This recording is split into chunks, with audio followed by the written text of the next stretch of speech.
Welcome to Sports Now. I'm your host, Kirsten Peters. And I'm Eric Beideman. In fall sports news, Wilkes football advanced their record to 5-4 with a victory over Lycoming College 14-7.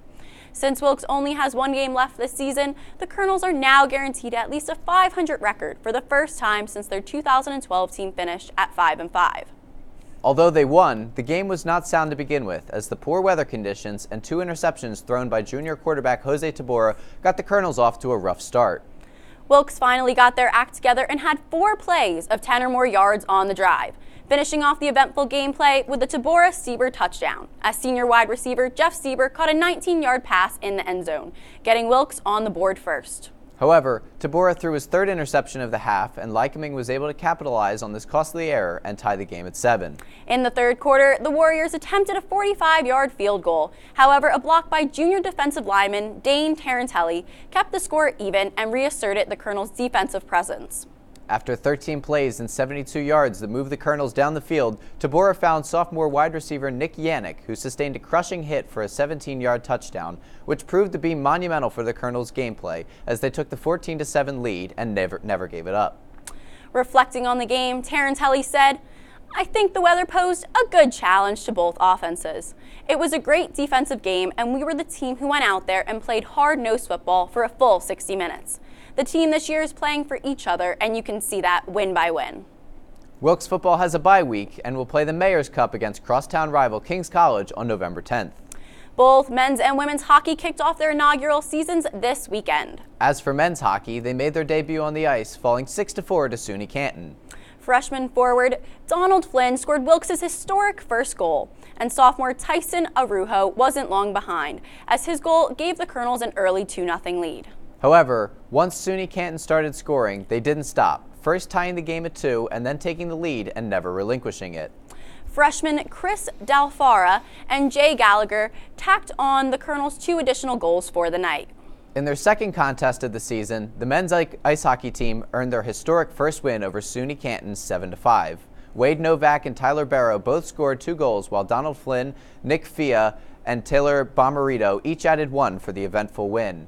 After their gameplay this weekend, Flynn earned the MAC Offensive Player of the Week honor, totaling 5 points on 2 goals and 3 assists. With the women still looking for their first win, they fell 3-1 to Kings and 5-0 to Oswego State this weekend.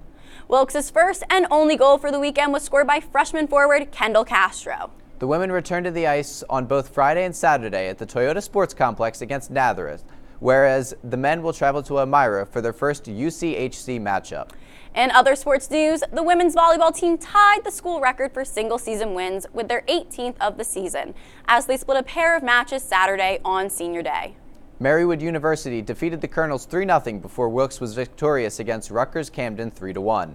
Prior to the final match of the day, the lone Colonel senior Shayna Farrell was recognized. Against Rutgers Camden, Wilkes dominated at the net with an 11-1 advantage in blocks. Junior Jamie Mikovic led the way with 18 kills and 16 digs. She also added 5 blocks. Junior Michelle Natalie and sophomore Christy Challenger each tied their career highs with 6 and 5 blocks respectively. Freshman Carly Huffman added 8 digs and 35 assists. After falling on the road 1-0 against Penn College, the men's soccer team got back on track in their conference play with a 4-3 win over FDU Florham. Colonel goals were scored by senior Camry Huff, sophomores Shane Hennahan and Jeffrey Eager Hefner, and freshman Gabriel Nieves. This contest finishes out the Colonels' regular season at 8-1 and 3-4 in MAC Freedom play.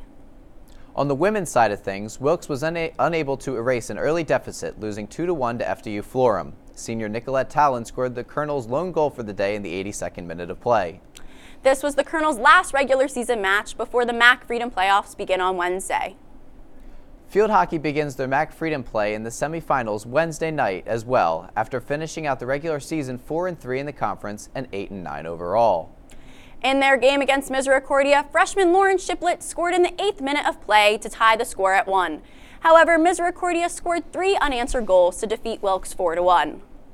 As for men's cross country, Wilkes placed 9th out of 16 teams at the MAC Championships, with Noah Molina getting the top Wilkes finisher with a time of 28 minutes and 41.7 seconds.